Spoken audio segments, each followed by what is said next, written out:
All right. Well, welcome everybody to the October 28th, 2021 City of Santa Barbara Fire and Police Commission public meeting. We are going to start out with a roll call. So Carol, if you would do that, please. Sure, Chair Stedman. Chair Stedman. Here. Vice Chair Rodriguez. Here. Commissioner Allman. Here. Commissioner Travis Teague. Here. Great. All right. Are there any changes to the agenda? All right. We're seeing that there are no changes to the agenda, then we'll move on to item number 4, which is approval of the minutes. Are there any comments any of my fellow commissioners would like to make about that? All right. We'll entertain a motion for approval of the minutes. I move that the minutes be approved. And I'll second. Very well. And we'll take another roll call vote. Carol, please. Forgot. Chair Stedman. Aye. Vice Chair Rodriguez. Yes. Commissioner Allman. Aye. Commissioner Travis Teague. Yes. Great. All right. Very well. We'll move on to public comment. Carol, do any members of the public have their hands raised? Not at this time, no. Okay. Wow. All righty. How about old business? Are there any matters of old business that anyone would like to bring up or discuss? Any of the commissioners? Okay. Very well. This meeting seems to be moving very fast, guys. I'm just saying. Let's move on to item number 7, which is the police and fire liaison reports. So I'll start off. I don't have any liaison report for the police side of the house. We did not meet specifically with Chief Malakian prior to this meeting. But the chief has done a really good job, as everyone knows, of getting information out to us. So I wanted to commend Chief Malakian on that, right? Up to and including today. So I feel like we're in the flow of information, right? And then I heard Vice Chair Rodriguez and the chief talking earlier. So you've obviously interacted with the chief in other areas, right? So yeah. So we may not have liaised directly, but I feel like we're connected to the police department. So that's a great thing. And how about on the fire side? Anything, John? Or are you going to save that for Chief Males? The only thing is I did speak with Chief Males on Monday, and he'll talk about what the new things are that are going on in the department and some exciting things that are happening. I did spend some time, I mentioned before, at the San Ynez Helibase during the fire, and also the ICP down at Earl Warren, just because I felt like I can't quite get out of the fire realm. So anyway, it was good to be there, see some of my friends, and get some updates on what was going on. And I think, as usual, pretty well organized group, and proud to have once been one part of that. But otherwise, we'll wait for Chief Males, and he'll talk about what we talked about. Excellent. Excellent. Can I ask a question? And it may not be appropriate for this item. It may, I don't know if it has to be a separate like agenda discussion item, but I don't think I've ever been entirely clear on what the liaison role is, especially because we have the chief reports that follow. So I know that Chief Malakian was part of the commission at one point. So, and then Allman was a chief as well. So I'm wondering if, is this an appropriate time to talk about what is the role of the liaison and what we should expect from the liaison? Sure. Yeah, I think it's a great time. Yeah, I'd love to get the chief's perspective on that. Thank you, Chair Stedman and Commissioner. When I was on the commission in 2014, before I went to work for the sheriff's office, and then I had to step down because of that. And at that time, the chiefs didn't generally report to the commission. So what would happen is the liaison role was really where, unless the chief or somebody from the department was asked to come and address on a specific issue, I don't remember the either chief, the fire chief or the police chief, being in the meeting to talk to the commission.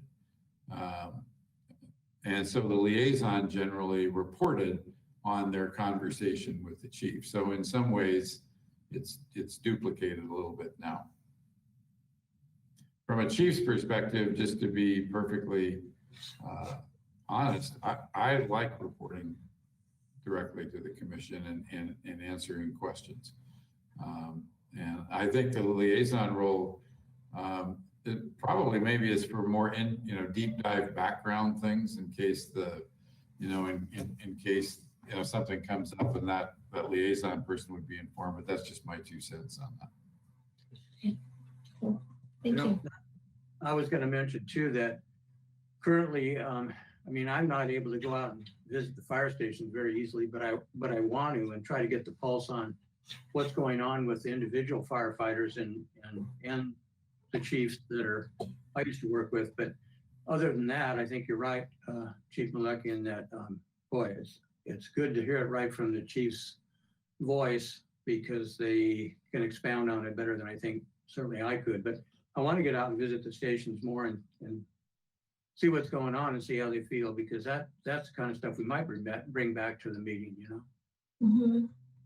Well, and I wonder if we can kind of add to that when there are special ceremonies, like swearing in or, honoring a station for whatever reason, that maybe automatically an invitation goes to the liaison. That way, both departments feel supported by the commission. Yeah, Good. I concur with that. And I think before I became the liaison, Tom Parker was the liaison, and he made it a point, to really be our ceremonial representative, right? So he did a pretty good job of that. I inherited the role, and I thought I'll show up at the chief's office and figure out what's going on. At that time, it was Chief Melekian's predecessor. So my very first meeting that I ever had with our previous chief was about 4 hours long. The first meeting. So I thought, man, I don't know if I'm going to be able to do this every month, right? 4 hours. But it was great. And the other thing, just from a different department's perspective, the chairs usually meet with the director, and that's basically to go over the agenda so that none of the staff and the commissioners are kind of surprised, during the process of going through the agenda, right? So in some other departments, there's more sub reports. So it's just a run through, a one-on-one meeting, just to kind of shake it out, right? Before you publicly meet. So that's my perspective, having done the role. But I, on a personal side, just Chief Melekian stated his preference for reporting directly to us. And I've had a great time meeting directly with Chief Melekian. So it goes both ways, right? Mm-hmm. Mm-hmm. And John Allman brings such a unique perspective. Well, yeah. I mean, of course. I mean, nobody can be a better insider than John, right? So I feel like we get a a really solid representation from the fire side, right? And hopefully Commissioner Travis Teague has been able to pick up a couple of insights. You know, she attended a couple of meetings with the chief and I, Chief Malekian. So I don't know, what's your perspective, Diane, on the liaison? I think to Lizzie's point that it would be nice for us to support the different occasions. Lizzie and I both attended the 9/11 celebration in support of the fire and police. And I would not have known if Lizzie had not called me and told me. And then a week or so ago, I had the pleasure of meeting with Chief Malekian. We had coffee and just more or less to get acquainted and chat. And it was nice. It was not a liaison meeting, but it was nice to have a one-on-one with him. So I think that it's good that we do have the liaisons. And I think that it does serve a purpose. That's great. And, you know, that's showing me that, I mean, this anecdotal discussion is really showing a great byproduct, considering the fact that we were shut down for most of 2020, right, from interacting with each other. And now, you know, we're in a hybrid environment, but these are all positive reports, you know, not only at our level, but obviously transcendent out into the public. So that's great. That's great that you guys are involved on all these different levels. I think that's what we're here for, right? So awesome. I hope that answers your question. Yes, thank you for engaging. I appreciate it. It's much clearer for me now. All right. Excellent. So let's move on to item number 8. Now okay, let's move on to item number 8, the police department update. Chair Stedman and commissioners, thank you. I have several items to talk to you about today, but I want to start out by introducing you to Dennis Diaz, who is the head of our IT department. On one of the, speaking of the liaison meetings, Chair Stedman and I identified a series of discussion points that he thought the commission would be interested in. And one of them is the state of technology projects in the department. And so I thought Mr. Diaz, I asked him to make a presentation to you on that subject. So Dennis, I'm going to turn it over to you.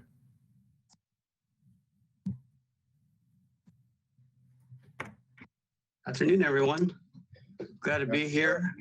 Chief asked me to do a brief update. I thought I'd go over an overview of IT and then just go right into projects, and please stop me if there's any questions you have along the way.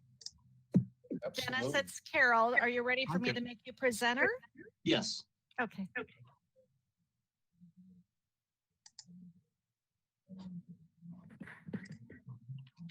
Perfect. So I'll start from the beginning here. So IT is comprised of 5 people, starting with our network administrator who handles all the core infrastructure and security for our department. We also have a network analyst who handles all the desktop environments, all the PCs, the printers, the mobile devices. We also have an application analyst who is our CAD and RMS administrator, handles the computer-aided dispatch and records management system. This is the system that the entire department uses on a day-to-day basis. And we also have crime analysis unit under IT. She handles all the crime analysis, reporting, and stat requests for the entire department. And then we have IT management. We essentially manage 3 different distinct networks broken down. Of course, the Santa Barbara Police Department network we manage. And we also manage a 17 law enforcement agency JP8 network throughout Santa Barbara County. And then the third one is a multi-jurisdictional network that we'll talk about in the next slides. So this is just kind of I'm a visual person. So this is just going to give you guys a quick rundown of all the different networks and how they're kind of interconnected. The Santa Barbara Police Department acts as the county host for the 17 law enforcement agencies. And this JPA network here, all these agencies cannot run wants and warrants from their respective agencies unless their traffic is tunneled through our network. So that's critical. That's a very mission critical officer safety network that we service we provide. And the multi-jurisdiction system configuration that we have at the PD is configured to provide the CAD and records management software and application support for our department, of course. In our partner city we're partnered with the city of Ventura. We have an MOU. We host their CAD system and their records management system. So that's where the multi-jurisdiction CAD comes into place. And for other later discussions, this was supposed to be for a countywide, Santa Barbara countywide initiative that didn't quite take off. And we also have some interfaces with Santa Barbara Fire, of course, as they're dispatched off of our CAD system in our dispatch center. And then these two departments, just recently within the last 18 months, we're bringing them on as additional law enforcement partners within our organization, since they have law enforcement functions, both at the airport patrol and harbor. And of course, that system feeds multiple interfaces, as you can see there, from our mugshot system to body-worn camera and car video system, digital evidence management systems. All the different disparate systems hang off of our multi-jurisdiction CAD RMS system. Those systems, depending on what they provide, can be fed into the DA's electronic arrest filing. Now, our records management system to date, we are the only agency in Santa Barbara County that has the ability to electronically file arrest reports to the district attorney's office. And then last but not least, we have a data sharing network, which is our ability to share our records management systems amongst other law enforcement agencies. And those are those agencies there. Santa Barbara Police Department IT also supports 40+ department-wide applications. Hey, Dennis, can I Yes. stop you for just a moment? Absolutely. Can you go to the previous slide? I just wanted to see something. Sure. Yeah. So we support or interface with all those countywide agencies? We do. This is, I bring this up. It is kind of a bit of a, kind of a soapbox, but Santa Barbara Police Department is very unique in that we have all of these responsibilities as the county message switch. Very unique. Typically, this type of configuration is happening at the county level. So umpteen number of years ago, back in the early 70s, city of Santa Barbara was a little bit more ahead of the game in terms of IT infrastructure and took this on. And it was told to me that we were the first message switch for the entire California at one time. Wow, that's a broad level of support. It is, and it kind of speaks to having those dedicated resources here at the police department, primarily serving just law enforcement, and that gives us that ability to manage all of these different partnerships and develop cost recovery to help us support this stuff. As we all know, IT infrastructure is not getting any cheaper. Right. So, and this is just to kind of give you kind of an in-depth look of all the different software as a service and software and support licensing breakdown. It's a lot. Even an agency of our size, that as small as we are, we only have, we're only at 240 people, and yet we have all these different systems to maintain and the infrastructure to keep up and running, so all these systems will work and talk to each other. So the main point, current projects, currently we have about 17 active projects. I'm not going to go through all 17 of those. I just cherry picked the ones that the commission I thought would be noteworthy to look at. Right now we're in the middle of doing our core infrastructure equipment upgrades. Trying to use layman's terms here, we're using equipment that is very dense in nature and gives us the ability to sync to the cloud.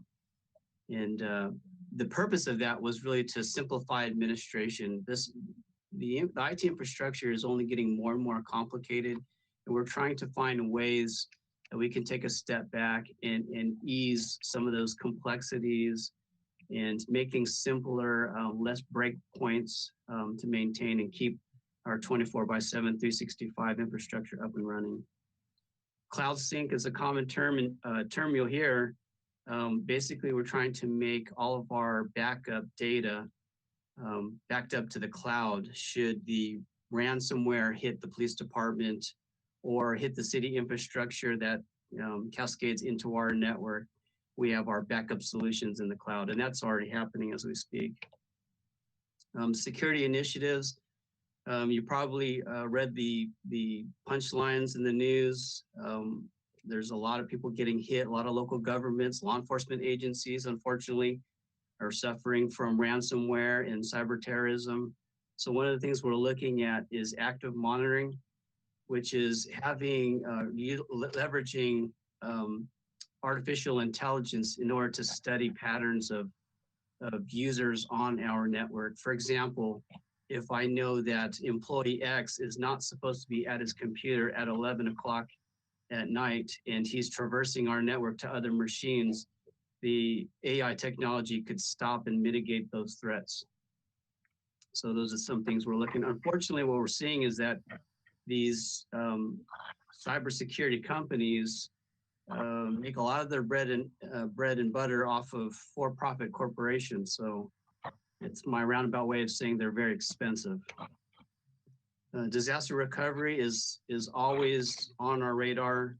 The ability to maintain operations with power outages, with earthquakes, with fires, pandemic now, that's always something that's on our mind. And that kind of just speaks to that hybrid infrastructure, having both servers and physical hardware on our network, as well as in the future, having the ability to sync all of those critical servers and applications in the cloud if need be.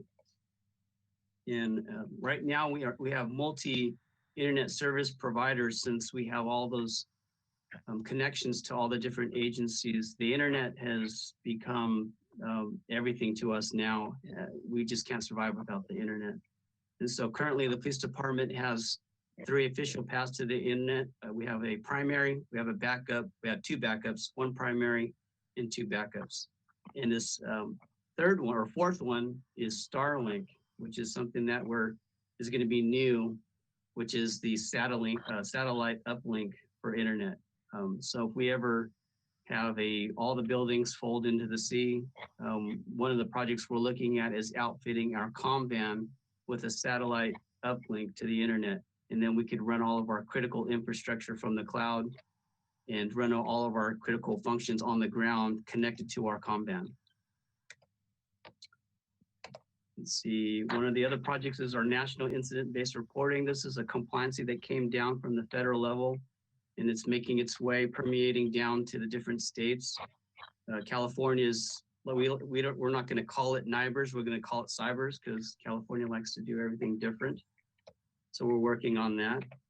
And the digital evidence management, again, IT infrastructure, particularly in law enforcement, having a digital evidence management and the ability to have evidence continuity and chain of custody with digital evidence is critical.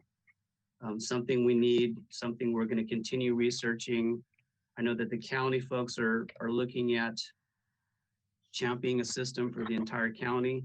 So we'll be looking at whether we jump on board with their system. Let's see, MDC project. Right now we're dealing with end-of-life MDCs. They're about 8 or 9 years old, and these are the computers that live in the vehicles that connect to CAD and give our dispatchers the ability to tell our officers where the call is at. And once they're there on scene, they need to document the crimes. It's basically their mobile office. So here is Samsung Dex pilot we did, which is this picture you see here is a phone, a Samsung S21, I believe it is. And the idea was that if we can run all of our mission critical apps on that phone, we could tie it to a monitor and screen. And so we did a pilot in conjunction with the manufacturer, and we were really close. The hardware or the phone itself is capable of the field operations and being used operationally in the field. However, what we ran into was the application development wasn't quite there. It just didn't pass the muster with our officers. And that really is just the vendors taking a look at utilizing the screen real estate and redesigning it, since the phone would be the main PC. And the other kind of gotcha that we found is that if we were going to look at the Samsung DeX or the phone acting as the mobile data terminal, the phone was limited in networking. So that was another aspect that kind of kept us from moving forward, which landed us to looking at industrial PCs. Now, this little black box you see at the bottom of your screen, delivery trucks. But interesting enough, the industrial PCs aren't marketed at law enforcement, which is, in our case, a really good thing. And the reason for that is our current solution in our cars, and we have 33 cars in our fleet, and each one of those have a $6,000 PC running it, which is of course marketed under law or aimed and targeted at law enforcement. Since industrial PCs are not law enforcement targeted, the cost has gone down tremendously. So that's a good thing for us. We get to save money and get the same amount of computing power, in some cases even greater computer power, processing power than we have now. Dual device inputs. So even though Samsung DeX does not work as a mobile data terminal, it does still offer functionality to our field folks, because instead of having to text and with their thumb and fingers, they can now do it on a keyboard. So our thought now is what if we have the PC, the industrial PC, and the Samsung DeX connected together? This monitor here that you see on your screen, it has a dual input capability. So with one touch of a button, an officer can switch between their phone to do text messaging, or just using a map on the phone with the GPS capability built into the phone, or they can hit the button and switch back to their Windows environment and run their mission critical applications. So they get a kind of the best of both worlds there for no additional cost, because we already have officer issued phones. And so body worn cameras. Body worn cameras, gosh, we started this project. We tried to start this project back in 2015. Here we are in 2021, still working on that project. Currently we have a soft implementation happening. It's being implemented as we speak with various units as a test pilot group. Just today, we were rolling it out to Team 1, which is a day shift team. And interesting enough, you would think that just having a body camera would be very easy. You can buy them on Amazon, the $200 ones, and snap it to your shirt and off you go. But there's our system in a law enforcement environment, in an enterprise solution environment. There's a whole ecosystem to this. Of course, have the body camera itself. In our cars, we have what's called an in-car video system. So the part of the ecosystem is that body worn camera is syncing to the in-car video. What does that mean? It means that when the officer steps out of his car, he can hit the button on his body camera and it automatically triggers the body camera, and it also turns on the in-car camera.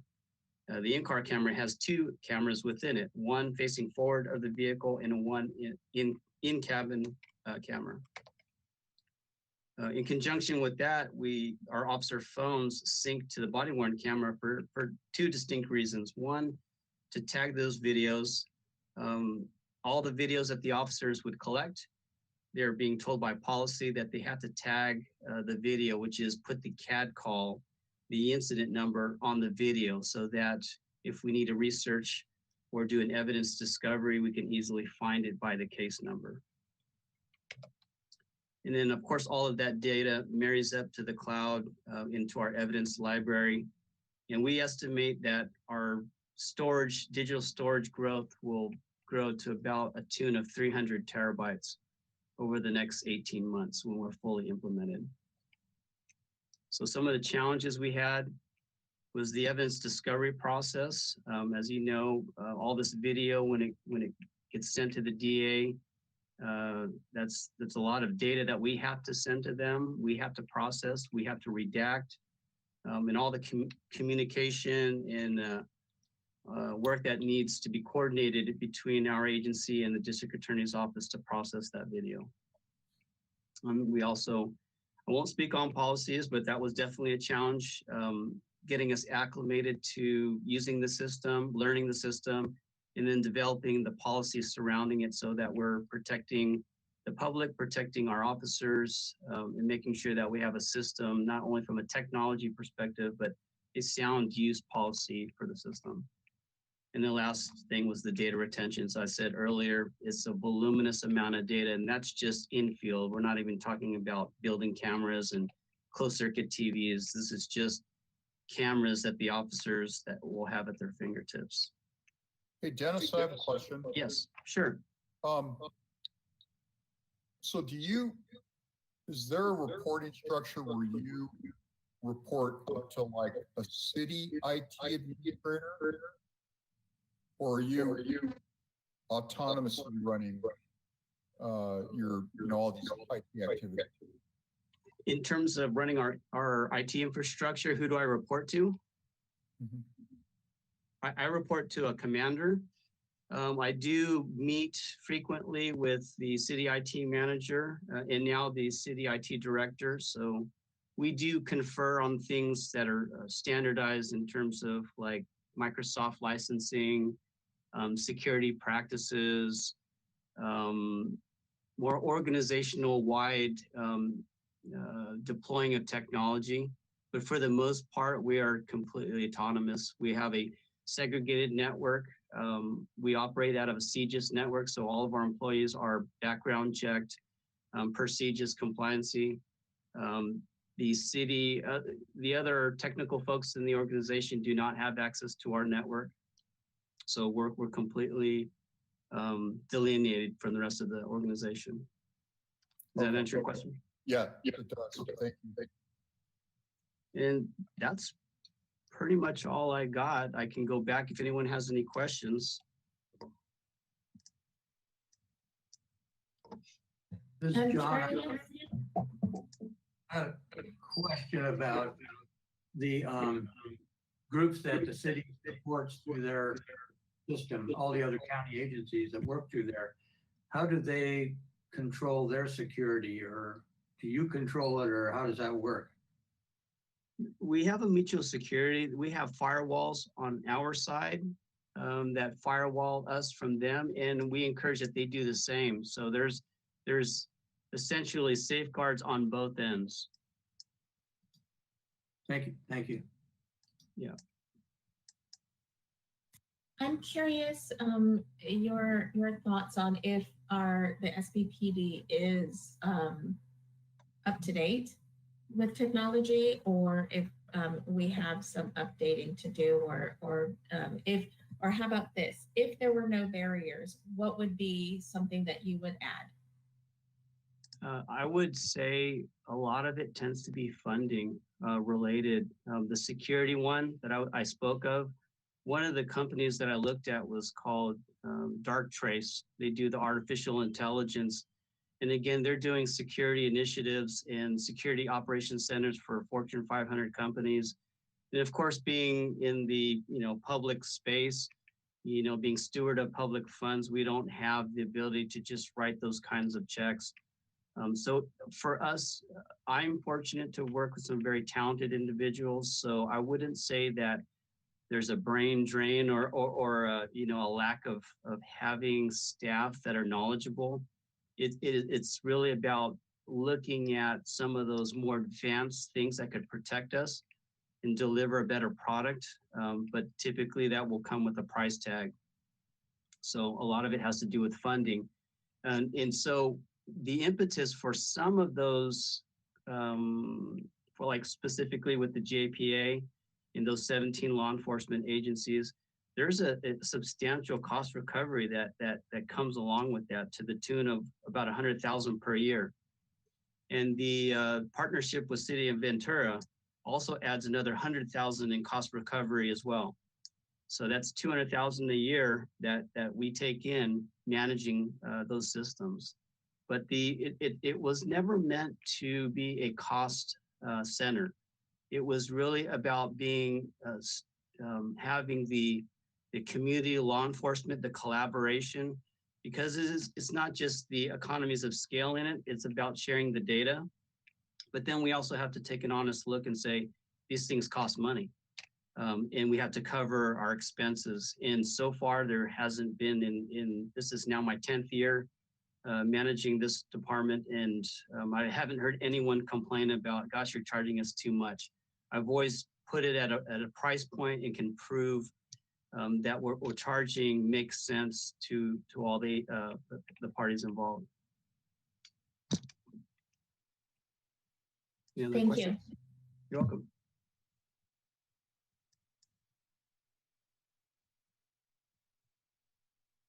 Or John, did you have a question?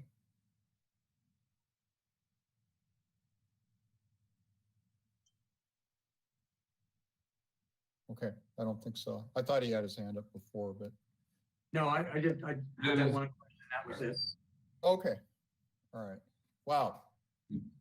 And before Dennis jumps off, I just want to say that the department is very fortunate to have somebody of his skill and talent helping us. And I worked with Dennis when I was with the sheriff's office and when I was with the county, and he's held in high respect by everybody who knows him. And I appreciate the fact that when I ask him a question as a non-technical person, I almost always get an answer that I actually understand. So. Good job, Dennis. Appreciate the overview. Appreciate it. Nice to be here. Wow. That's a lot. Yeah, and he pared it down. He Yeah. he did a good job. Wow. So a couple other quick things, and we can move on to fire. I sent the commission redacted incident log entry from last night regarding an incident that very clearly, at least at two distinct occasions, could have officers would have been legally and tactically justified using lethal force, and they did not. There's video that supports that.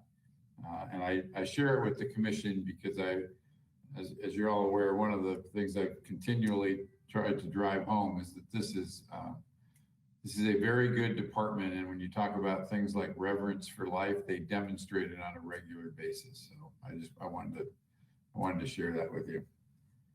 I also sent out, and it might seem like a mundane matter, and in truth, it may not have much directly to do with the commission, but I know that you all have contacts throughout the county, and that's the sheriff has requested assistance with the Santa Maria Transit Authority to get them to add a bus stop on their number 8 line so that the bus would stop at the new Northern Branch Jail, which staff is already in that jail now doing training and getting used to the system, and inmates will start arriving the first week in December. And it would be of great value to a lot of the families of those folks rely on public transportation. And so if you know anybody that could weigh in on that, I think it would be very helpful. So, the commission asked last week, or last month rather, could we post our crime stats on the police department's website? That project was completed this week. There are crime stats back to 2019. So as you look at those, and if you have any questions at all, please don't hesitate to reach out to myself or Sergeant Ragsdale, who's our communications sergeant, and we will answer any questions that we can. I did, in the interest of time, I actually was gonna try to share my screen. This could be an adventure, but I don't do this very often. So Carol, what do I do here? I'll do it on my side, Chief. Give me a second and I'll switch it over to you. All right. Okay, it's on your way. All right, so there's that, and I'm going to do this. Okay. This was a part of the larger presentation that was made to City Council on the impact of the Rose Garden Inn and the data reporting area. That each of the 6 police department beats is divided into reporting districts, and there are 3 of them around the Rose Garden. The Rose Garden is right here on State Street. Area 51 and Area 52 are the San Roque neighborhood, and then this is the area sort of behind the Rose Garden.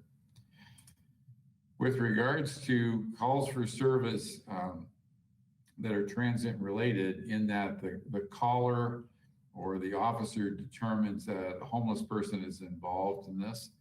I just want to show you that from 2019 to 2020, there was a slight increase. The scale is off here on this one. I apologize for that. 71 incidents in the 3 months prior to the opening of the Rose Garden compared to the same period of time in 2019. And then in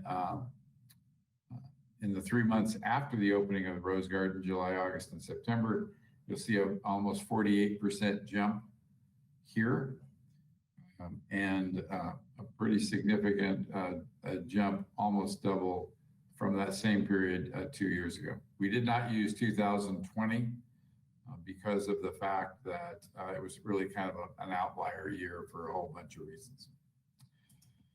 This refers to all calls for service, anything that, any call whatsoever. And interestingly enough, these include the transient related crime or transient related incidents that reported previously. You can see that there is a slight decline, about 12.5% from before the opening of the Rose Garden until afterwards.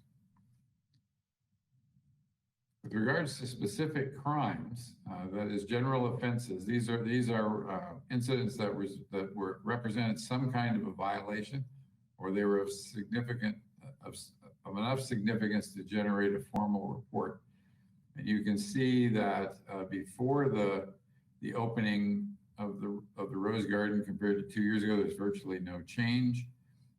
And from the 3 months before the opening of the Rose Garden until after, there's actually a decline in crime of almost 18% of actual criminal offenses. I have some theories about that, which I'll talk about in a minute. And then perhaps most importantly is the number of calls related to assisting the fire department. And these are usually either fire related or a medical issue in which the fire department on scene is requesting law enforcement assistance. The numbers are not big, so the graph looks dramatic, but you can see that there has been a very noticeable decline in that area. So in closing about this, it is very clear that the number of calls related to homeless people have gone up in those 3 districts, which is actually was expected for a variety of reasons. Not so much, and it's important to make the distinction that the calls are in the areas around the Rose Garden, not to the Rose Garden itself. Though the Rose Garden itself, those numbers are included, but they're really pretty minimal. So the impact is in the area around it. The number of calls in the city, excluding those, that was a question that came up at last month's meeting, has actually declined slightly.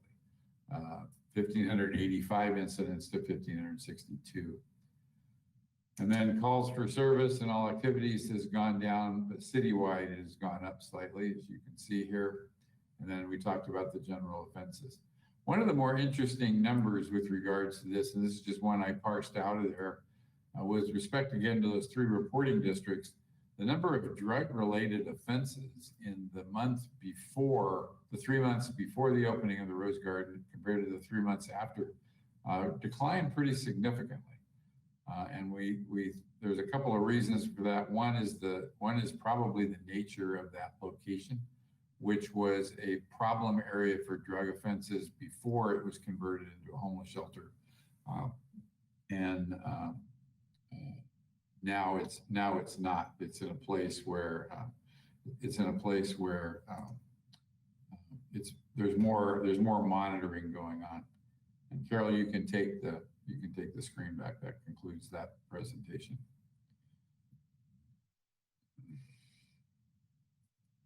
So with that, that's just a very brief summary of the impact of the Rose Garden and the area around it.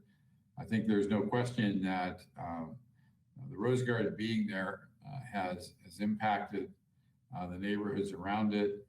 We're in the process of developing a plan. I have to figure out where the people are going to come from, but I am going to increase the police presence in that area for 2 or 3 weeks and see if we can't get a handle on it. Because a lot of that is not people who are staying at the Rose Garden.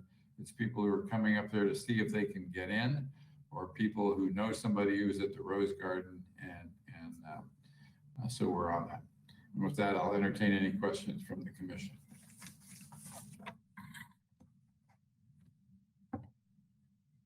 So I have a comment and then a question. So going back to your early part of your presentation regarding the less lethal use of force, congratulations. I don't know if that's an appropriate thing to say, but I feel like it's important to recognize when responses like that occur, and it's important to recognize that it's a standard for SBPD. And I say that from a public safety perspective of personally living and growing up in communities where we were afraid to call police when we should have called police. And I don't know how that type of information or education could be presented other than I saw the press today on it, or I think it was a Facebook post on it. And I think that's great, but I don't know that people really understand what could have happened versus what did happen. And the national conversation right now is really highlighting the fear of calling police, and that harms communities. It harms vulnerable communities more. And so I want to recognize that is, I understand that it is a standard for SBPD to use de-escalation and less lethal. So thank you to the department for that being a standard. And then I had a question about if I'm understanding correctly on the data that you presented. So while the calls for service specifically regarding homeless has increased around that area, it also appears that it has decreased in other areas, and potentially because they were simply relocated. So I know that this conversation came up at the city council, and that particular area is not happy having that population and calls for service. But I know specifically for the West Beach area, those numbers have decreased. And so I'm wondering if it's kind of like a net zero numbers there. It's hard to say. We did not, that's really would take a lot of nuanced drilling to answer that question appropriately, but I don't think so. I think while I do think that clearly that area has become a magnet, it's not the only one. I think this issue, as you know, as all of you know, is so complicated in terms of the individuals that are involved and what their motives are. But certainly we've seen an increase of population in those 3 reporting districts around the Rose Garden. I just can't tell you where they came from. Mm-hmm. What do you think the answer is? Truthfully, I think the answer is an investment in mental health and drug and alcohol rehabilitation. And until we as a society, and I don't even mean the city, I mean, until we as a society make that investment, I think we are going to continue to do some version of this. Mhm. There's a voluntary aspect to all of this that makes an assumption that the people who are really in the middle of these internal battles, either with mental health or substance abuse, are capable of making a decision for themselves. And I testified in front of Congress on this issue 20 some years ago. And when at the time, and I said, you know, I think what you're talking about, there still remains concerns about rights, and I'm not disputing those, but we're watching people die on the street, and I think it's shameful. Thank you.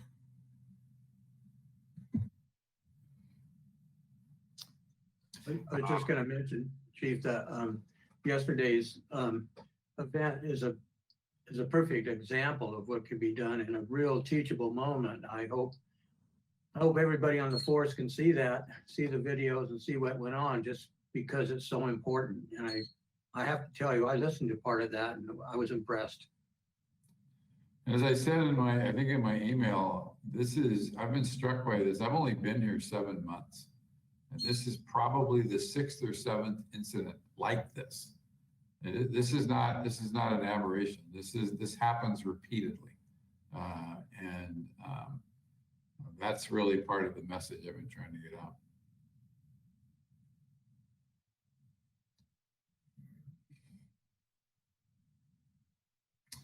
The last thing I had real quickly was just some crime stats for the last year to date.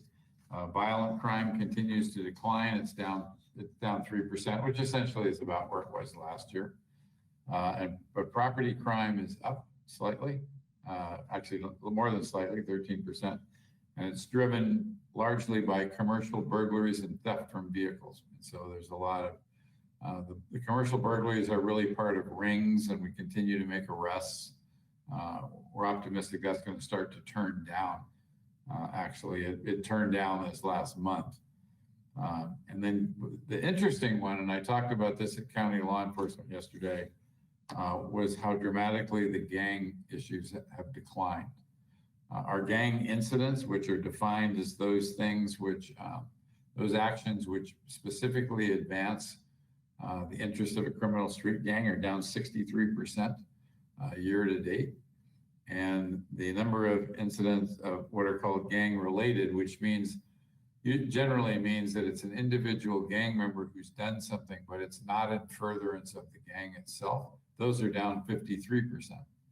And there's a variety of theories about this, about what's driving it, and we're really trying to drill into that. So I'm hoping that by next month I have more information for you.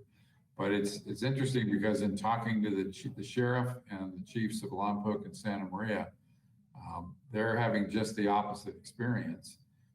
Their gang-related crimes are going up. Lompoc, day before yesterday, had their 63rd shooting of the year, and they had 54 shootings all of last year.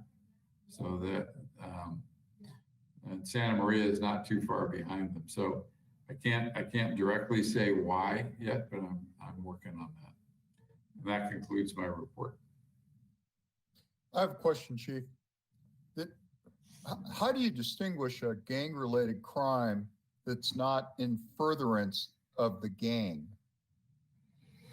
It's really a subjective assessment on the part of the investigative detective.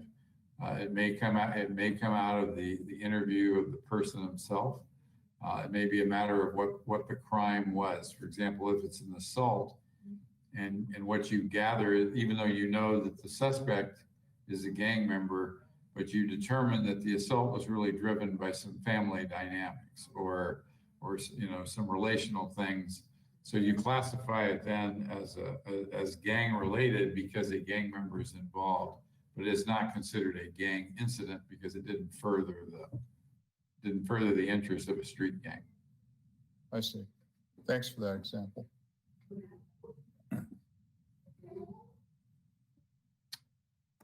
That's it. Thank you very much.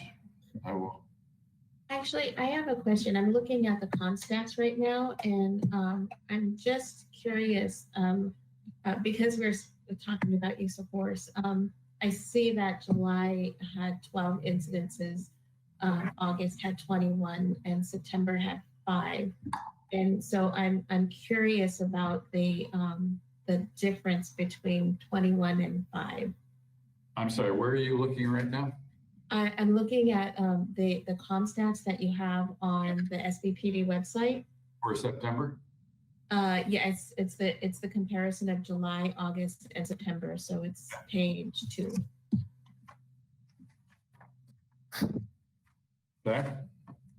And just, yeah, the 12 for July, 21 for August, 5. So celebrating that there was only 5, but then just kind of curious about the 21.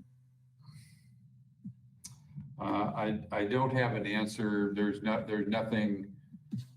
I can certainly look into that and see if, see what drove that. But there, for example, there's a report out today from the FBI about national statistics that are related to demonstrations last year and other, we didn't have any of that. There was no one incident or no one thing that drove that. So I don't know. I'll have to look into that and get back to you. Mm-hmm. Well, thank you for putting this information up. This was one of the requests or community demands, was to have transparency, and it's it just feels really good when there is a response like that. So thank you for that. Thank you, Chief. My pleasure. I will go back to the bleachers and wait to be called. Okay. So do we have, there we go. Item number 9, fire department updates. So we're ready for Chief Mails. Hey, Chief. Good afternoon, Chair Stedman, Commissioners Rodriguez, Allman, and Travis Teague. Hope you're doing well. Chris Males, your fire chief. I've got, I hope it's a brief presentation. Let me see if I can share my screen here with you. Let's see here. Hold on a second, Chief. I'll make you presenter. Do you want to do it from your machine? Yeah, that's great.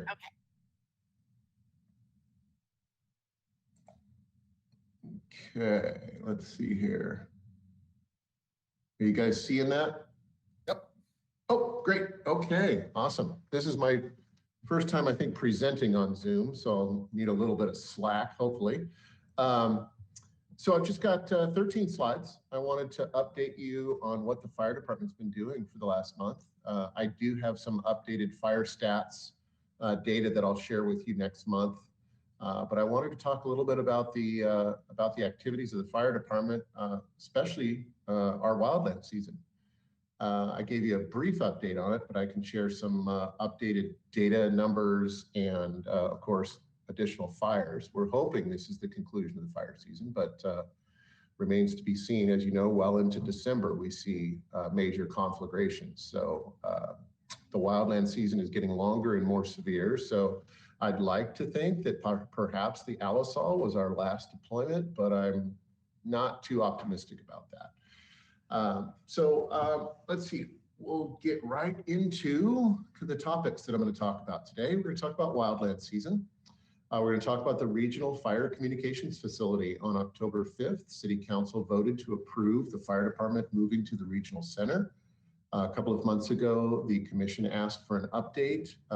It was a little bit premature as council hadn't voted on it yet, and now I can share with you that council has voted on it, and I can share some of the details of the center. I've abbreviated it right here, but I wanted to let you know that we have out for RFP a Community Risk Assessment Standards of Cover Deployment Analysis. I know that I've talked to you a little bit about that before, but it's out for RFP, and so I'll give a little bit more information on that. And then I'll give the commission an update on vegetation management and what we're doing right now to curtail the risk of of wildland fire in the city of Santa Barbara. So with the next slide, here we are. We've had a really, really busy fire season, as you can see. Our fire season began late May, early June, and you can see the large number of fires that we responded to over the summer, culminating with the fire 2 weeks ago, the Alisol fire. We have to date billed the federal and state governments approximately $1.8 million to have our firefighters respond across the state and beyond to wildland fires. It's really important to understand that that does not mean that the city of Santa Barbara made $1.8 million. Largely, it means we've covered our costs. As we send our firefighters out, we have to pay them. And when it's their normal day on, we have to pay for their backfill. So if I send engine 71 for 2 weeks to the Caldor fire, I send 4 firefighters that have to be paid at the Caldor fire. And then I also have to pay their spots that are open back in the city. So the large portion of what we bill is paid out by the city. We do bill in 3 specific different areas, and that is 1 is for the personnel, 2 is for the vehicles. We do get paid for the emergency vehicles that we send, and then we charge an administrative fee. That administrative fee is for all of the billing processing, all of the other activities that the city has to be involved with, you know, everything from payroll to risk management to human resources. We have a calculated administration rate that we charge. So really, at the end of the day, what we end up with is very little that is what we would call profit. But that's okay. It's the right thing to do. As I have spoken with you before, the California Mutual Aid System was born in the 1970s. It is the envy of the entire world. We have an incredibly well choreographed, rehearsed system that, as I've mentioned before, we deploy resources all over, but we don't want to deplete one area. You can't push everything off the chessboard in one area just to send them to another area. So the system is designed to pick and choose and not draw down, we call it, any one geographic area.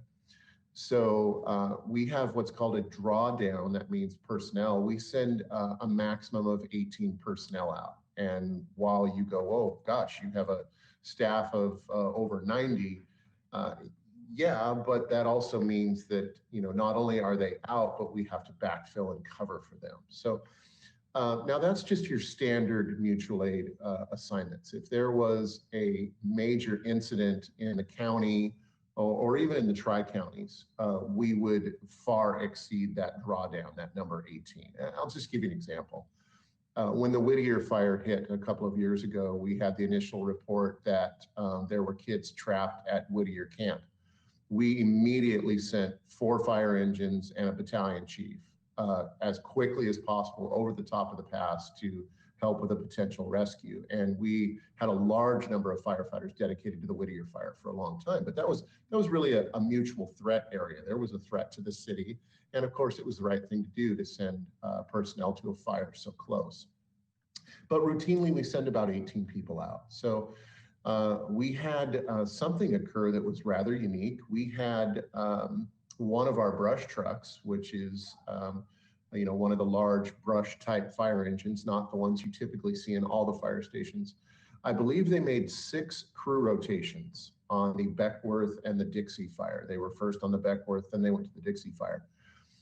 Considering that crews are out for 14 days, multiply that out and you'll see that that fire engine was gone for the better part of 3 months. So we literally would put 4 firefighters in a van and drive them up to the fire and put them on the fire engine and take the folks that had been there for 14 days and bring them home. So it was rather unusual this year.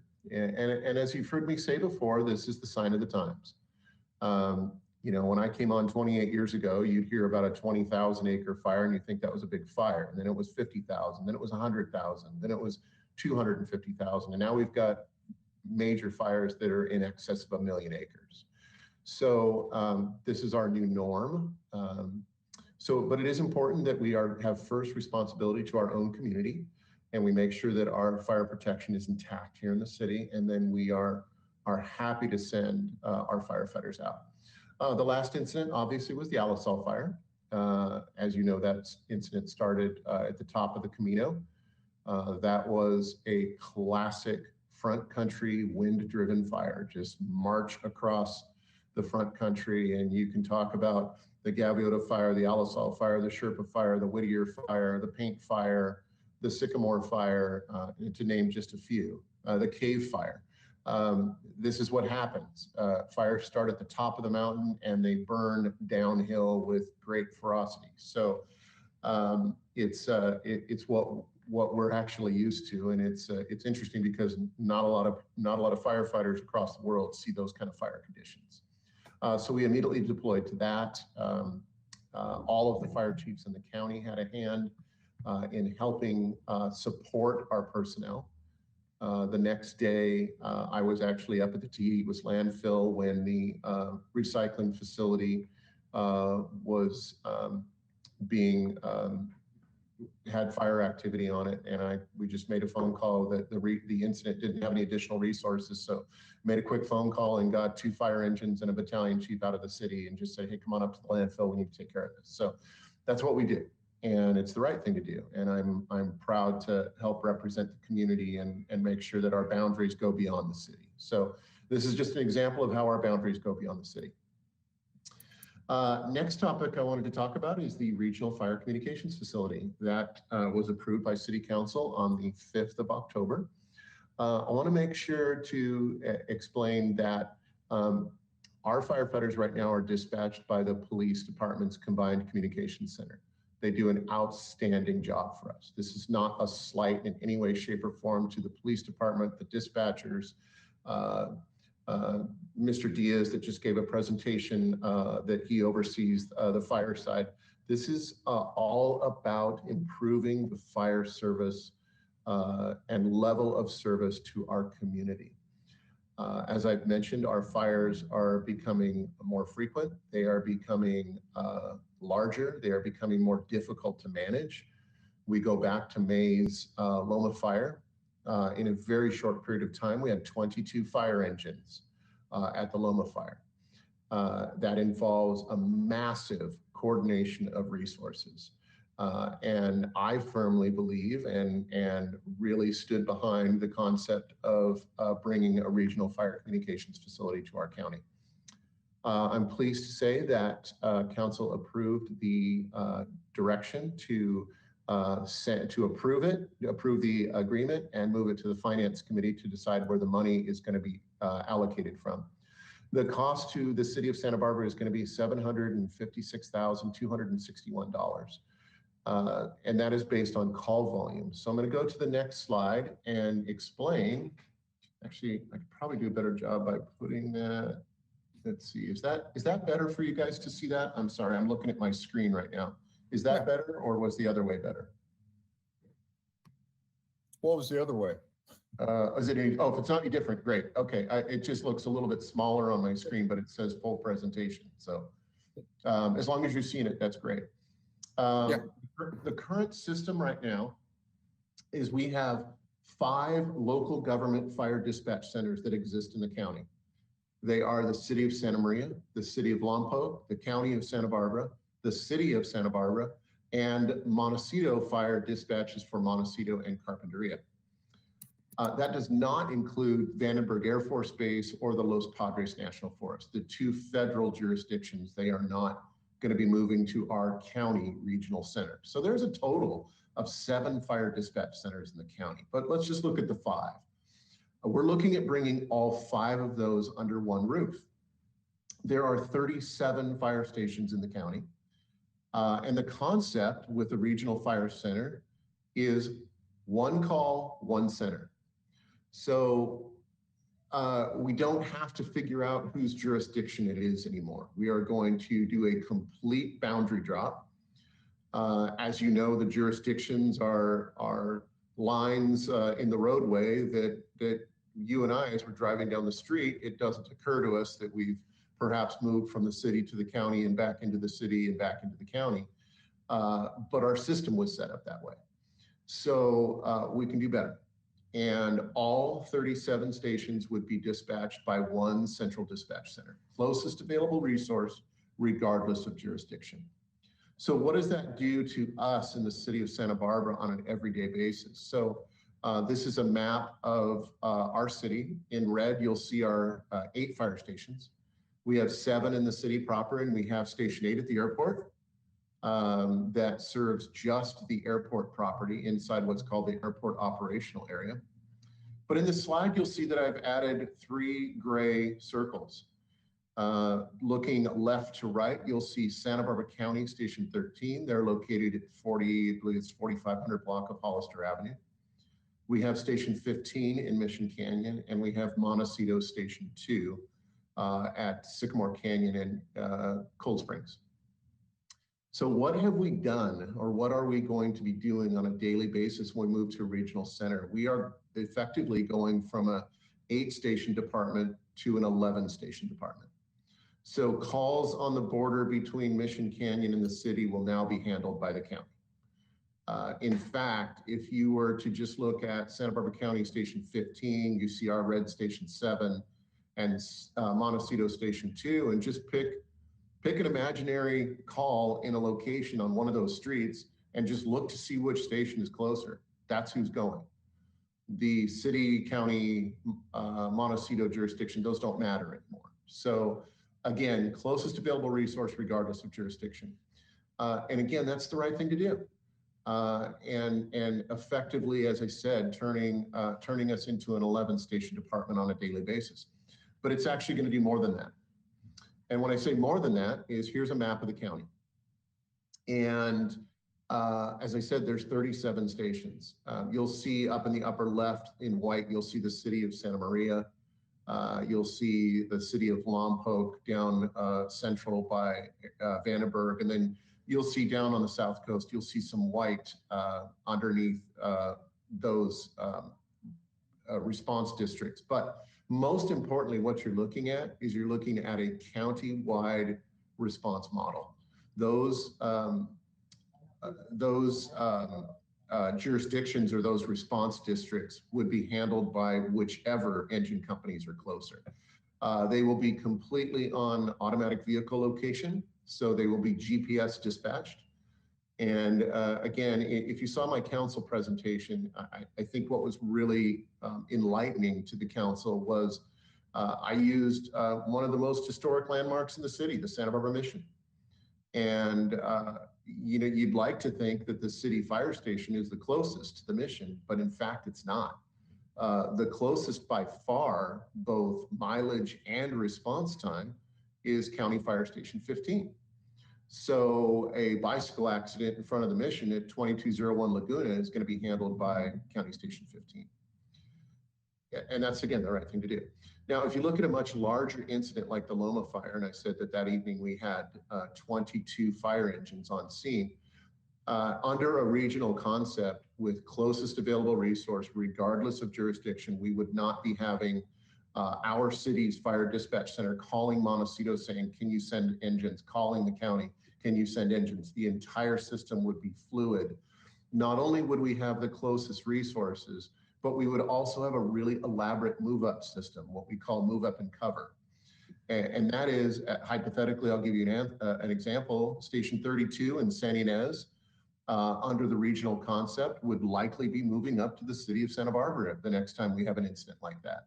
The Los Alamos engine would be moving to San Ynez. A Santa Maria City fire engine would be moving to Los Alamos. So it's going to be a really elaborate chessboard that will have no multi-dispatch center response time delays. So I'm really excited. I think it's going to be a incredible benefit for our community. And you know, I've said from the beginning, I stand behind it 100%. And that's my first order, to make sure that the community is well cared for. And so that's why, you know, it's not ego. It's not whose city is it, whose jurisdiction is it. Again, the person who's been hit by a car laying in the street, I've said for a long time, when they've been hit by a car laying in the street, I don't think they're going to be laying there when the fire engine pulls up and says, well, I expected a red fire truck and this is a white fire truck. They're going to be, hey, they got here pretty quickly. So that's what we're really trying to do. And it's going to be an amazingly technical system. The one portion of the cost that is hanging out there that is not expected to be a large cost is with this regional center, we're going to be building a completely redundant dispatch center in Santa Maria. The site at Santa Maria Police Dispatch on the police department grounds in Santa Maria on West Betteravia has already been picked out. And the plan is that the county fire district will be doing a complete mock-up of a dispatch center and training the dispatchers. And when the training is done and they actually move into the dispatch center, they are going to take that training center and move it to Santa Maria and basically build a redundant center. So the total costs for that haven't been completely realized. And so I'll be going back to council for that. So let's talk about what we expect to have happen with the call taking once a regional center has been put into place. Number one, state law requires that 911 calls go to a law enforcement center. They have to go to a law enforcement center first. Now that could be a combined fire, police and fire dispatch center, but state law says that it has to go to a police department. So within the city of Santa Barbara, your 911 call will still go to the Santa Barbara Police Department. The dispatchers will be expertly trained, and they already are, on whether it's a fire, a police, or an EMS incident. Depending on the type of incident, if it's law enforcement, the 911 call is interrogated, handled, and the police units are en route. If it's a fire or a medical incident, then that call is immediately transferred, one button touch, immediately transferred to the regional center. Regional fire center picks up, those dispatchers will be centrally trained as fire and EMS dispatchers. And they will begin the interrogation process of whether it's medical dispatch or the interrogation process of what's on fire, et cetera. So there will be a large number of calls that are EMS calls in the city of Santa Barbara that will be transferred to the regional center. Now, what about those calls that are maybe in between? What about the assault call? What about a bicycle accident? So if you take, say, a bicycle accident, and my point is let's look at the calls that are both law enforcement and police. So all of those details are worked out in the agreement. If it's a bicycle accident, let's say at Carrillo and State Street, the police dispatcher will take the information that they need. They'll transfer it to the regional center. The regional center will assess the injuries over the telephone and send the appropriate fire and EMS unit. Now let's increase it to, say, an assault or an assault with a weapon. That's going to be a police-centric call. And so in that situation, our city dispatch center will likely keep that call, interrogate the call completely, and then another dispatcher would simply call via telephone to the county and say, county regional center, and say, we're going to an assault with weapon at State and Carrillo, have your fire engine stage at Chapala and Carrillo. So in other words, it's not going to be any change in level of service for law enforcement at all. And it's likely, in the vast majority of the cases, going to result in the transfer of the fire or EMS call to the regional center.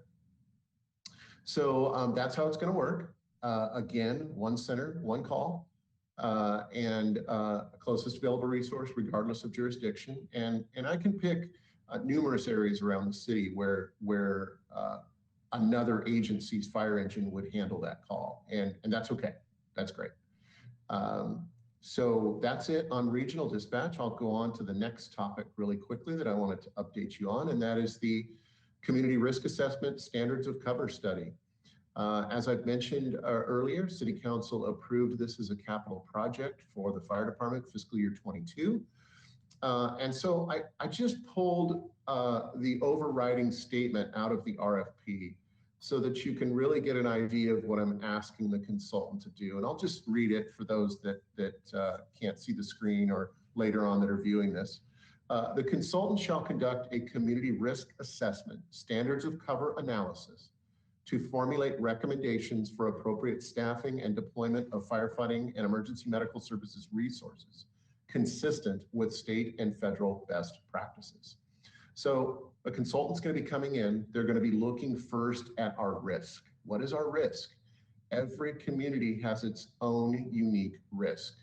I know I've shared this with you very briefly before, but examples of that for our city is we have a harbor, we have an ocean, we have an interstate, we have a railroad, we have a large downtown core with high density, we have wildland urban interface. We have a very varied and challenging risk assessment and profile in the city of Santa Barbara. So first they're going to establish, set some guidelines on what our risk is, and then they formulate a deployment analysis.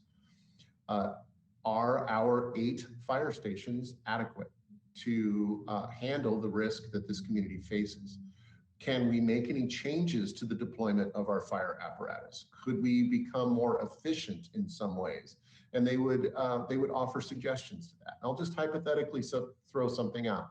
Perhaps the city would be well served by a rescue squad, say downtown, with 2 personnel that would respond to incidents very quickly in lieu of a 40,000-pound fire truck with 3 personnel on duty. Would we be served by having a fire station in X location? So what they're going to do is they're going to look at 5 years of historical call volume. They're going to look at our hot spots in the city, and they're going to look to see if we are deployed adequately. And they'll offer some recommendations on how we can improve that service to our citizens. To my knowledge, it's never been done.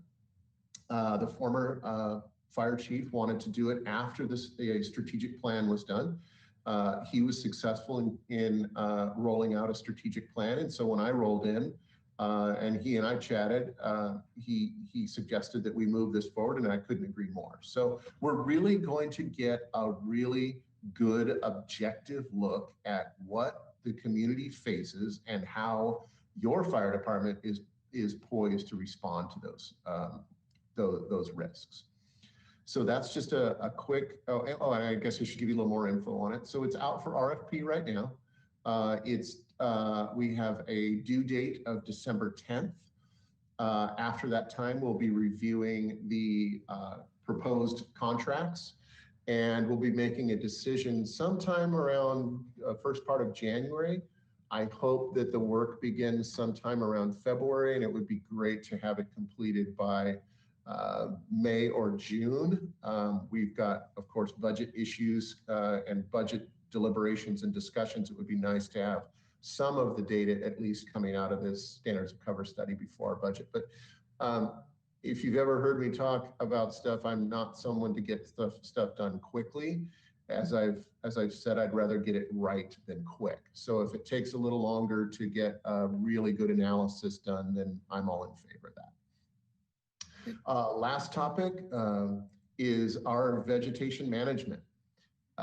If you recall back last year, City Council approved an additional fire services specialist to join our team. So we now have a 3-person team that is directly involved with vegetation management, fuels reduction, and overarching reducing the wildfire threat in our community. I've mentioned to you that we now have Mark Vontillo as our wildland specialist. He's retired from 31 years in the Forest Service. As he so nicely puts, he points up to the mountains and he points from Gaviota down to Ventura County. He said, that was my dirt. So what he means by that is he spent his entire career in the Forest Service, moving up through the ranks, retired as a division chief. And I coaxed him out of retirement, and he comes with a wealth of knowledge, and he's just been an incredible asset for us. Working with him is Chris Braden, who's our fire services specialist, and he is working in our wildland fire suppression assessment district. That is the fire assessment district up in the foothills, Eucalyptus Hill, Riviera area They pay an additional supplemental tax to have increased attention from the fire department and increased care and services. And so Chris Braden handles everything within the Wildland Fire Assessment District. That includes coordinating road cleanup, coordinating removing brush from private property or assisting with that, doing defensible space inspections, doing fuels mitigation in the general area. And then the new position that we hired, and he just started this week, is a gentleman by the name of Michael Lopez. And he comes to us from the Santa Monica Mountains, where he was a defensible space inspector. He's literally going to hit the ground running. He is well educated in defensible space and wildland fuels mitigation. So basically, this is our new team of 3 people that are going to be concentrating on again, fuels mitigation all over the city. So if you look at it, I would say that Mark is going to be not their supervisor, but they're overseeing them. He's going to be helping with the entire community. And then you have Chris Braden, who will be specifically in the Wildland Suppression Assessment District. And then Michael Lopez will be working outside the assessment district. So I think it gives us way more of a broad brush for the city. What are they concentrating on? Oh, let me back up for just a second. City Council also allocated $100,000 for fuels mitigation. So what are they concentrating on? This is their time to shine. So October through December is the best time to conduct fuels mitigation. It's the optimum time to decrease the fuel load in areas and to clean up the community. We do have to adhere to bird nesting season. So we really go from October. We can move into January, February a little bit, but what we try to do is our large projects. So our large projects that we're working on right now, we're working on getting contractors to come in. We're looking at scheduling CAL FIRE crews that are available to us for an incredibly reasonable cost. We can bring up a hand crew from the Ventura County area through CAL FIRE, and they'll come work with us all day for literally peanuts. What they charge and what they provide for jurisdictions is nothing short of amazing. So we'll be working with private contractors, and we'll be bringing CAL FIRE crews in to also assist us. So we're going to be working on the Community Fuels Treatment Network, which is a swath of land above or the backside of the Riviera in between Mission Canyon and Montecito.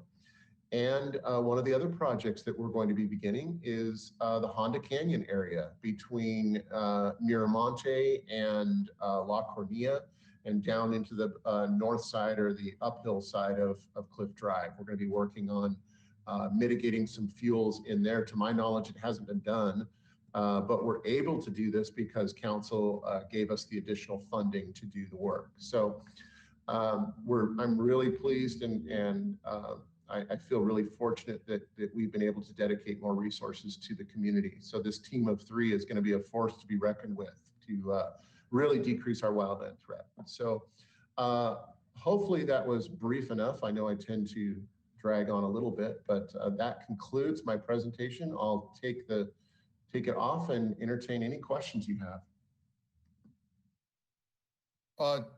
Chief, I have a question. That community fuels treatment network, how many acres does that cover? Oh gosh, off the top of my head, I'm not sure. I can get that from our wildland folks, but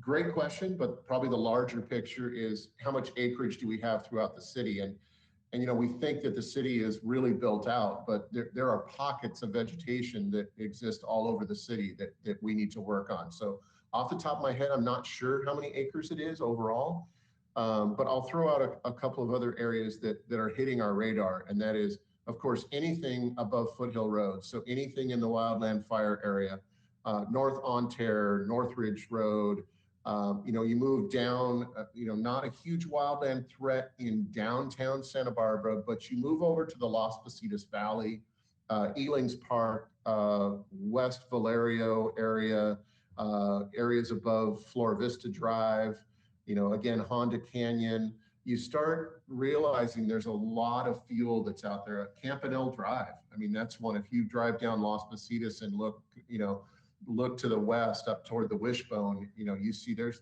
incredible fuels up there able to burn. So what they've done is they have triaged, and they have decided which ones need the most attention the quickest, and then they're going to just basically move down the list. And the one thing too that's important is this is always a rotating list.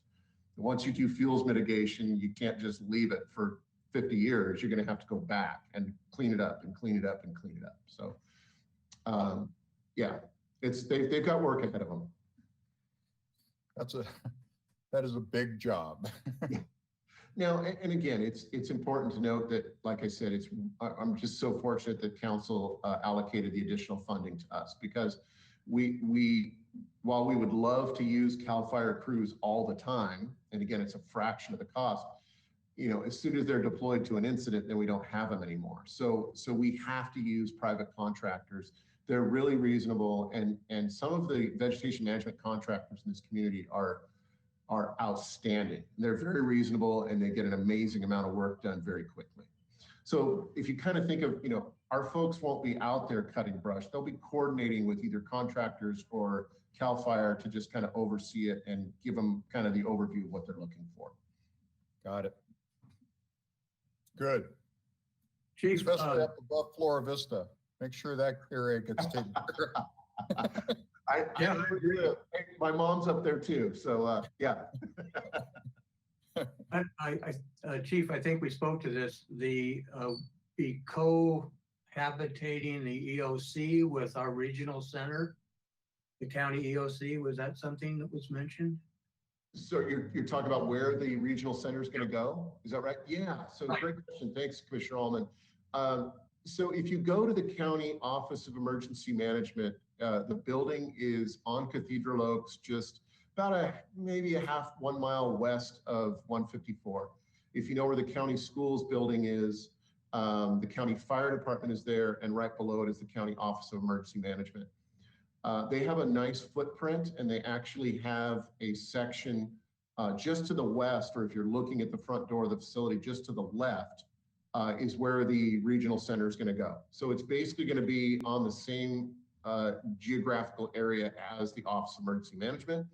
They've got plans that have already been drawn up. They are going to be going through, of course, the permitting and review process and all that. They don't expect to break ground for about a year. And we're slated to open the doors, turn on the lights in January of 2024. So that sounds a long ways away, but it's basically 2 years away. So a year to get everything together, and a year to do the construction. And at the same time, again, I mentioned earlier, while they're doing the construction, they'll be hiring the staff, and they'll be basically running a mock dispatch center to and including they'll be doing call processing, calls for service, computer aided dispatch entry, dispatching, all that kind of stuff to get them all trained and prepared so that when they move into the new center, they're already experienced. One thing I didn't mention is the process by which calls will occur in the regional center, which I think is really interesting. They're going to have call takers. So the 911 line rings, a call taker will take the call, interrogate the entire call. We will have a dispatcher who dispatches all of the incidents through the entire county. And then they'll have, I don't know what term they're going to use. I know it as a tactical radio operator. And so what that means is when you have an incident, they are going to put a single dispatcher attached to that incident whose only job is to manage that incident. So they won't be answering 911 calls. They won't be dispatching other units. They will simply be there as the tactical dispatcher for the incident. The center is going to be staffed with a minimum of 4 people, and likely more people depending on time of day, day of week, time of year.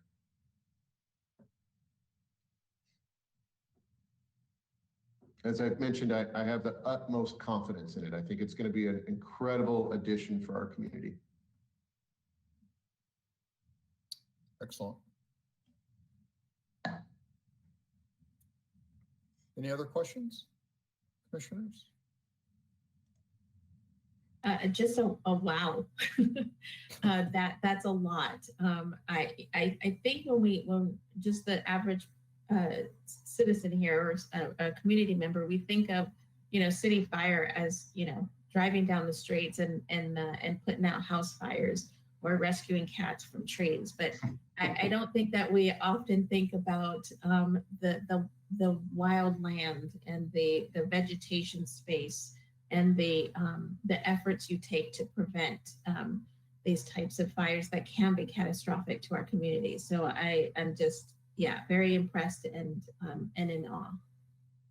Thank you. I think, that goes back to the risk assessment. We have all of our fire engines along the coastline have paddle boards on top of the engines. We have 18 United States Lifeguard Association certified ocean rescue swimmers. We have rescue swimmers on duty today if someone's out in the water. We have brush trucks that are available. It's for a city our size, our firefighters are very well trained for the myriad of emergencies that really, when you've got wildland mountains that almost come down to the sea, you've got some really unique challenges. And even sometimes when I start to think about it, I go, wow, this is a lot. This really is a lot. Great job, Chief. Thanks a lot for that report. Thank you. Yeah, excellent. See you next month. Okay, see you next one. All right. Moving on, item number 10, new business. Is there any new business, commissioners? I have an idea, so I think we might have to calendar this or agendize this for discussion, but because of the conversations taking place in the Community Formation Commission, I'm thinking that it might be beneficial for the Fire and Police Commission to conduct a climate survey. There is, when commissioners speak about community perception, I think we all speak from the assumption that all community feels the way I do, which might be different than the person next to me, and so forth. And while the commission the CFC wanted to do a climate survey, it really wasn't within its purview because they are specific to researching and making recommendations. And I think the recommendations would be informed by a climate survey. So, and then also thinking that it might be appropriate to do it for, I don't know if it's done for fire departments, but since we are the commission for both fire and police, maybe do a first responder climate survey and see, really get an honest gauge of what the community really feels and needs and wants and perceives. And so I'm wondering how you feel about adding that discussion to the agenda. I think it'd be a great discussion item. I mean, obviously there's a lot of questions, right? I mean, how to start it, fund it. But I think it's definitely pertinent and important. So you want to get that on the next agenda? That'd be great, yeah. Okay. Let's do it. And I'm sorry, Commissioner Rodriguez, so are we just discussing doing a climate survey? Okay. Mm-hmm. And just to remind the commission, the November meeting date would fall on Thanksgiving. Generally, in the past few years, we have not met in December unless there happens to be an action item, such as a towing permit or such. But the commission can make that decision. You mean now? Sure, I guess. Well, I we don't want to. think Go ahead. I don't think we need to meet on Thanksgiving. I don't think there's anything urgent that we need to address that we have to meet on Thanksgiving. Right.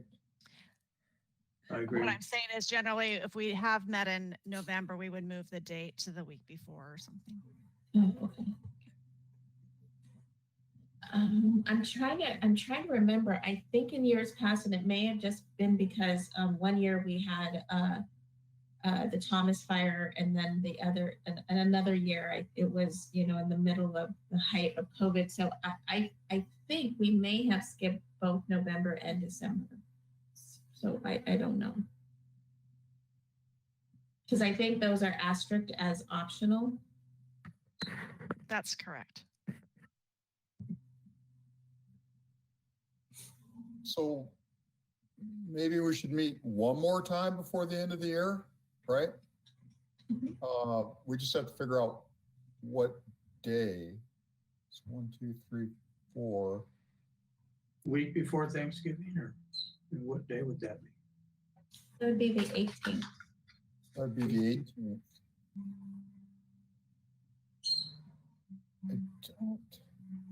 I mean, I'm okay with that.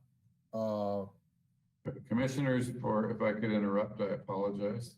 Yeah, I just wanted to point out that the 18th is the day that has been set aside by the interim city administrator for an executive retreat. So neither the fire chief or I would be available for that. Okay. All right, well, that takes care of that day. So, so maybe we gotta just push it out to December.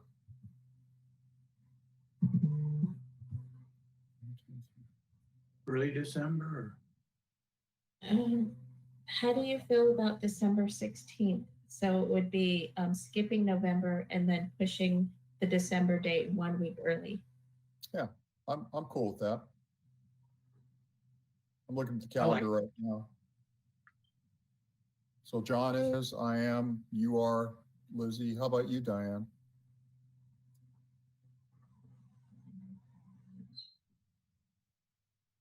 Right now, I would not be able to do it. I can try to amend my schedule and let you know.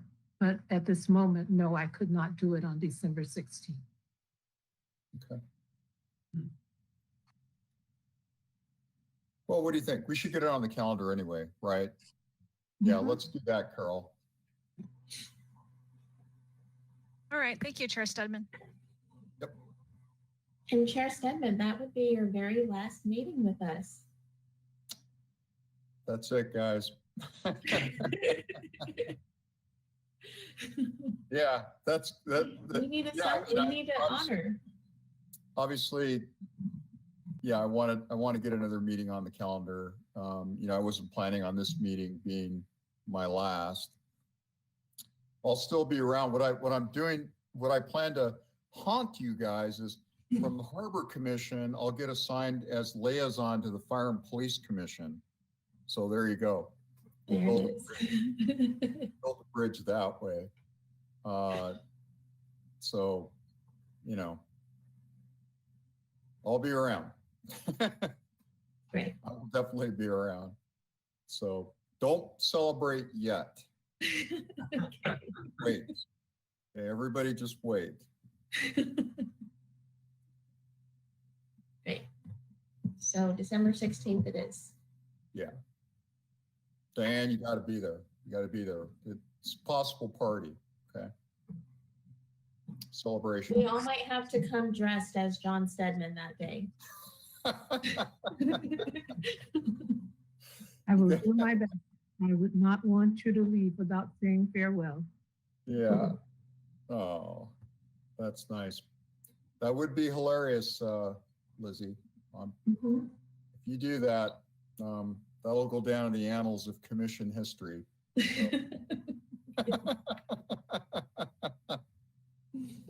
Oh my goodness, that is funny.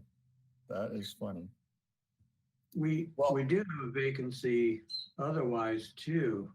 Do we have somebody in the queue? I don't know. I guess we do. I looked at the applicants. I don't remember all their names, but I think there might be 4 or 5 applicants for 2 spots. There you go. Well, all I can say is 4 years goes by fast. There's always a lot of change. And I can't believe that almost half of our time has been virtual. That's the weirdest feeling, you know, in the last 4 years that we switched to this virtual mode, and you know, we really haven't been seeing each other in person. So that's a little unfortunate, but we'll, you know, we'll get together again. On the bright side, there's no parking problems. Yeah. That's true. Yeah, that little lot at the Emergency not. Operations Center gets a little tight. Yeah. Yeah, it's a little tight, but it'll be nice for everybody to get back to normal operations, hopefully. I guess we kind of morphed item 10 into item 11, right? Staff communication. So Lizzie, do you want to give a update? Sure. So we held our the Community Formation Commission meeting last night. As a reminder, the Formation Commission was convened to research various oversight models and then provide recommendations to City Council. We were meeting once a month. Now we're meeting twice a month, and then we have work groups in between.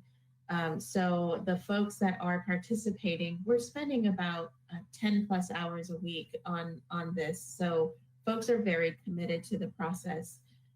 We have agreed, officially voted for a conceptual model. It's a hybrid entity that would include components from the auditor monitor focus and review focus model that would also have the capability of doing independent investigations when necessary.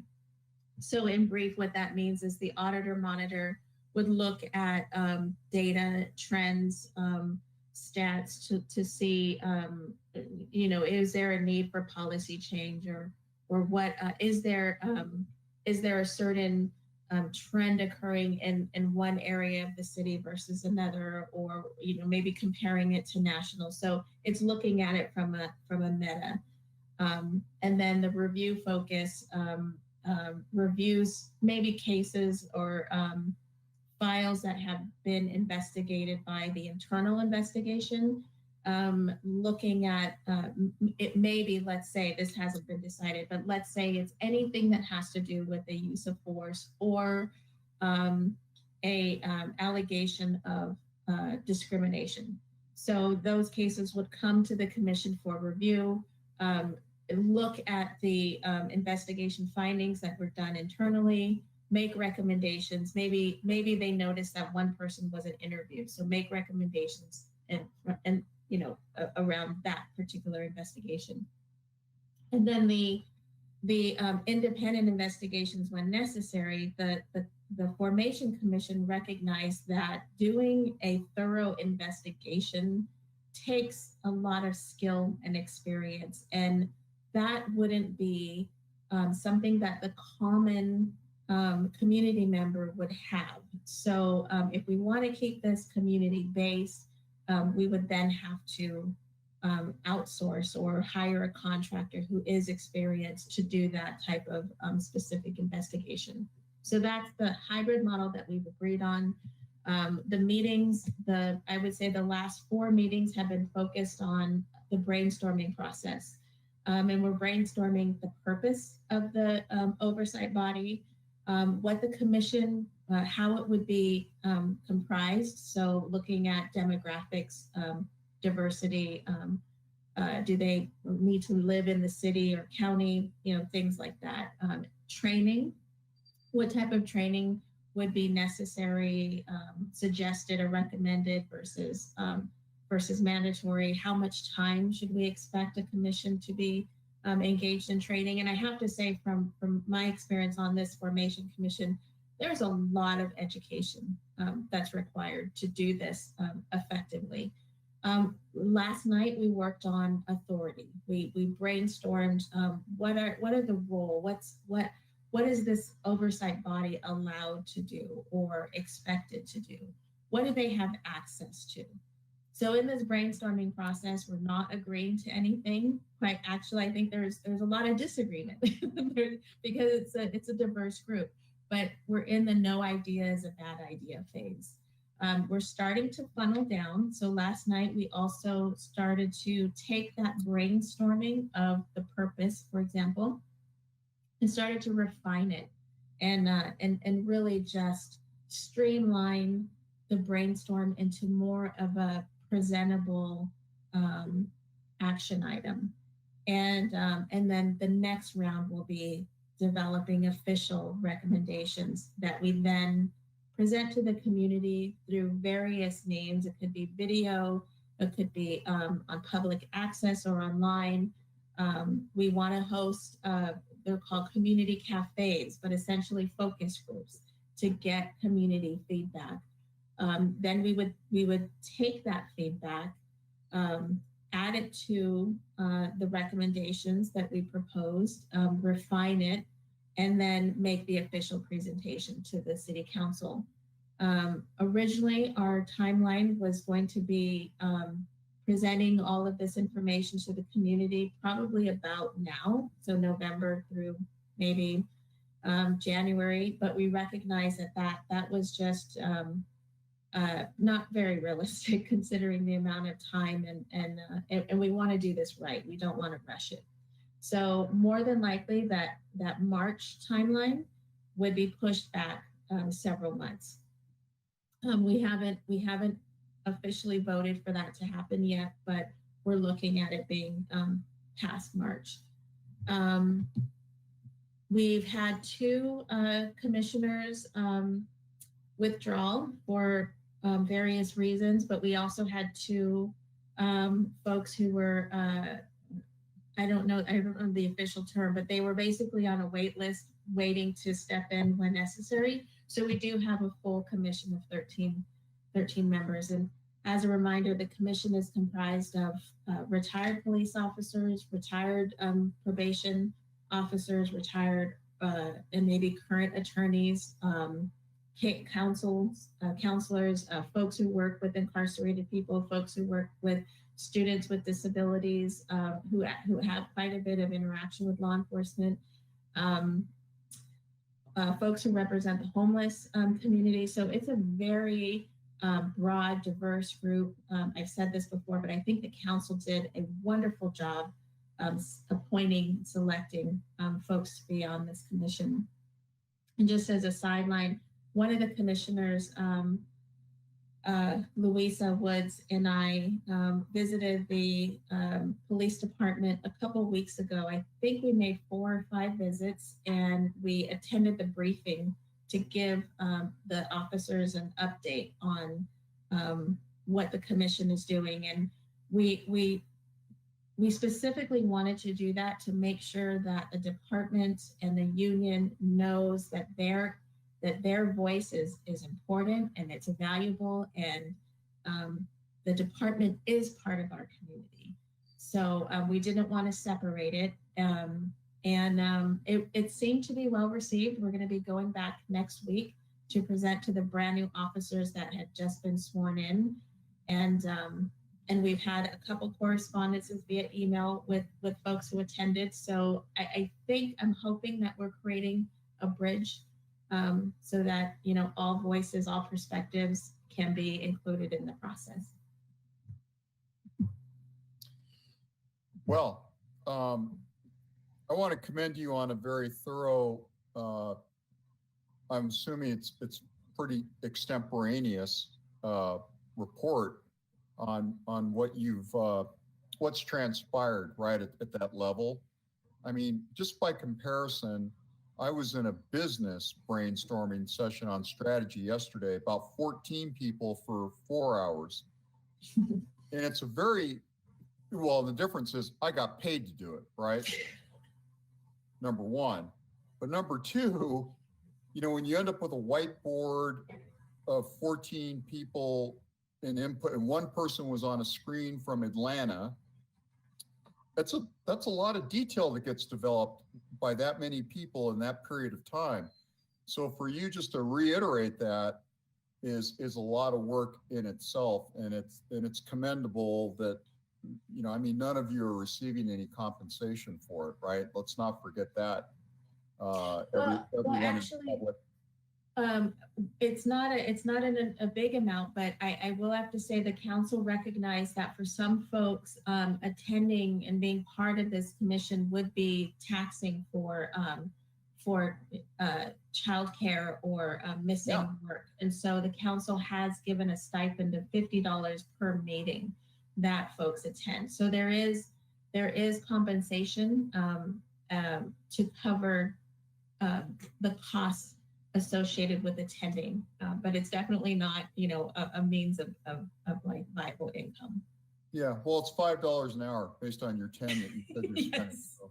Yeah. All right, good. It's something, but it's still very commendable, you know, that you're doing that, as well as being on this commission, right? So it's a lot of work. And And when we get to the, thank you very much. And when we get to the point of, you know, involving community input, I hope that as commissioners that we also will go to our groups that we're connected with. So maybe the Harbor Commission can give feedback, and folks that are students at Pacifica who live in Santa Barbara can give feedback, and the fire community that you're involved in, and other communities that you're involved in, that you could invite commissioners to present to your groups so that we can get as much feedback as possible. Well, yeah, remind me that. I mean, and the Harbor Commission itself, you know, has a law enforcement component, right? We just had a huge report at the last meeting on all their activities, and they're very involved. And Chief Malekian can probably talk a little bit about that, but you know, they're a law enforcement unit. So, you know, they should be reported out to and be made aware of this work, right? I was sort of half joking about the liaison, but I think it's important, right? Mm-hmm. We might forget, and they're also a firefighting component too, right, John? The Harbor Patrol. So those guys are like the Swiss Army knife of the city. You know, they do everything, right? So they should be giving input to you, and the report should be, you know, getting to them too. Mm-hmm. So I will definitely communicate that over to Harbor. So absolutely. Great, thank you. That's all I have. Any other staff communications? Okay. Any public comment, Carol?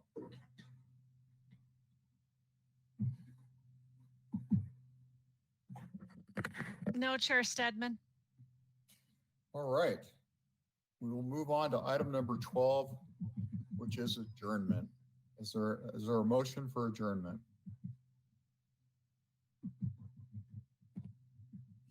I move to adjourn. I second all of those motions. Carol, could you take a voice vote, please? Sure. Chair Stedman, Aye. Vice Chair Rodriguez, Yes. Commissioner Allman, Aye. Commissioner Travis Teague. Hi. All right. It's unanimous. We're adjourned.